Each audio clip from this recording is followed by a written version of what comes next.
शेतकऱ्यांच्या संपूर्ण कर्जमाफीच्या मागणीसाठी शेतकरी नेते बच्चू कडू यांनी आपल्या मूळ गाव बेलोरा तालुका चांदूर बाजार येथून ट्रॅक्टर महाएल्गार मोर्चाला सुरुवात केली। मोठे शक्ती प्रदर्शन करत हा मोर्चा आज नागपूरच्या दिशेने रवाना झाला असून उद्या दुपारी नागपूरमध्ये धडकणार आहे। अमरावती जिल्ह्यातील शेतकरी, तरुण, महिलांसह मोठ्या संख्येने नागरिक या मोर्चात सहभागी झाले आहेत। ठिकठिकाणी मोर्चाचे उत्स्फूर्त स्वागत करण्यात येत असून ढोल ताशांच्या निनादात व डीजेच्या गजरात ही रॅली पुढे सरकत आहे। मेंढपाळ बांधवही आपल्या मेंढ्यांसह या आंदोलनात सहभागी झाले आहेत। आज रात्री वर्धा जिल्ह्यातील सुकडी येथे मुक्काम असणार आहे। आंदोलनादरम्यान बच्चू कडू यांनी आक्रमक भूमिका घेतली।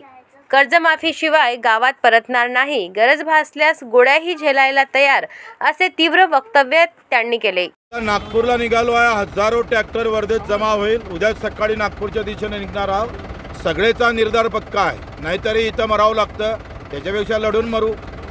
जर सरकारची तयारी असेल छातीवर गोळ्या मारायची तर आमची ते तयारी आहे घ्यायची। त्याच्यानं आत्ता निर्णय घ्यावा। मीटिंग या फंड्यात पडू नये। मला वाटतं सरळ निर्णय घेऊन खरं तर पुण्य देवाभाऊनं घेतलं पाहिजे, नाहीतर घराघरातला शेतकरी, मेंढपाळ, दिव्यांग, मच्छीमार आता या आंदोलनात सहभागी झाल्याशिवाय राहणार नाही। तो ताकदीनं उतरणार आहे आणि मग मात्र तुम्हाला कठीण जाणार आहे। म्हणून आपल्याकडून विनंती आहे का सरकारनं उद्यापर्यंत निर्णय घ्यावा। नाही घेतलं तर मात्र आम्ही कुठल्याही क्षणी कुठल्याही पद्धतीनं आम्ही लढायला तयार आहोत। मुख्यमंत्री यांनी आपल्याला मीटिंगसाठी बोलावलं आहे काय? मागे मीटिंग झाली होती, मग अशा सगळ्या वांजोट्या मीटिंग घेऊन काय करायचं? निर्णय घ्या ना। नागपूरचं स्वरूप कसं राहील ते काही सांगता येत नाही। आता किती लोक येते काय येते मला अंदाज नाही।